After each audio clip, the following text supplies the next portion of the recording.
വിദ്യാർത്ഥികളുടെ പ്രത്യേക ശ്രദ്ധയ്ക്ക്, പ്രത്യേകിച്ച് 6ാം സെമസ്റ്റർ റിസൾട്ട് വന്ന് ജയിച്ച സർട്ടിഫിക്കറ്റിനായിട്ട് വെയിറ്റ് ചെയ്യുന്ന വിദ്യാർത്ഥികളോടാണ് പറയാനുള്ളത്.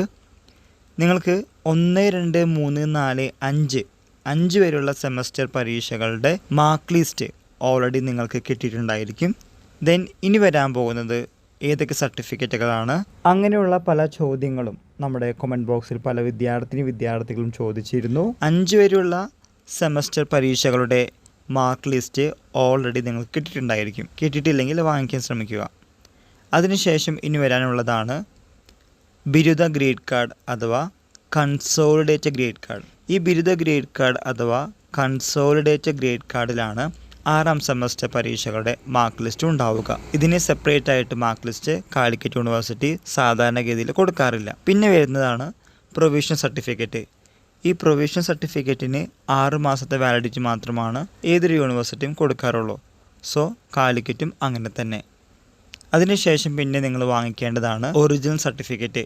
ഫിസിക്കലി കൺസോളിഡേറ്റ് ഗ്രേഡ് കാർഡും പ്രൊവിഷണൽ സർട്ടിഫിക്കറ്റും കിട്ടിയതിന് ശേഷം മാത്രമേ ഒറിജിനൽ സർട്ടിഫിക്കറ്റിന് അപ്ലൈ ചെയ്യാൻ സാധിക്കുകയുള്ളൂ.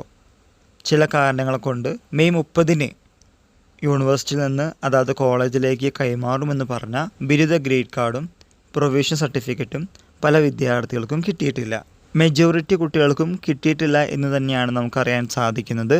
പിന്നെ എപ്പോഴാണ് ഒറിജിനൽ സർട്ടിഫിക്കറ്റിന് അപ്ലൈ ചെയ്യുക എന്ന് ചോദിക്കുകയാണെങ്കിൽ ബിരുദ ഗ്രേഡ് കാർഡ് അഥവാ കൺസോളിഡേറ്റ് ഗ്രേഡ് കാർഡും പ്രൊവിഷണൽ സർട്ടിഫിക്കറ്റും കിട്ടിയതിന് ശേഷം മാത്രം അപ്ലൈ ചെയ്യാൻ ശ്രദ്ധിക്കുക. പിന്നെ ചോദിച്ചിട്ടുള്ള സംശയമാണ് ബിരുദ ഗ്രേഡ് കാർഡിനും പ്രൊവിഷണൽ സർട്ടിഫിക്കറ്റിനും എക്സ്ട്രാ വേറെ അപ്ലൈ ചെയ്യണോ, അതിന് പൈസ കൊടുക്കണോ എന്ന്.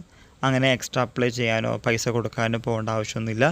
ഇത് അതാത് കോളേജുകളിലേക്ക് യൂണിവേഴ്സിറ്റി കൈമാറുന്ന മുറയ്ക്ക് നിങ്ങൾക്ക് കൈപ്പറ്റാവുന്നതാണ്. ഇതുമായി റിലേറ്റ് ചെയ്യുന്ന എന്തെങ്കിലും സംശയങ്ങളുണ്ടെങ്കിൽ തീർച്ചയായിട്ടും നമ്മുടെ കമൻറ്റ് ബോക്സിൽ കമൻറ്റ് ചെയ്യുക. അറിയുന്ന കാര്യങ്ങൾ പറ്റാവുന്ന രീതിയിൽ നിങ്ങൾക്ക് പ്രസൻറ്റ് ചെയ്യുന്നതാണ്. എല്ലാവർക്കും ഒരിക്കൽ കൂടി നന്ദി, നമസ്കാരം.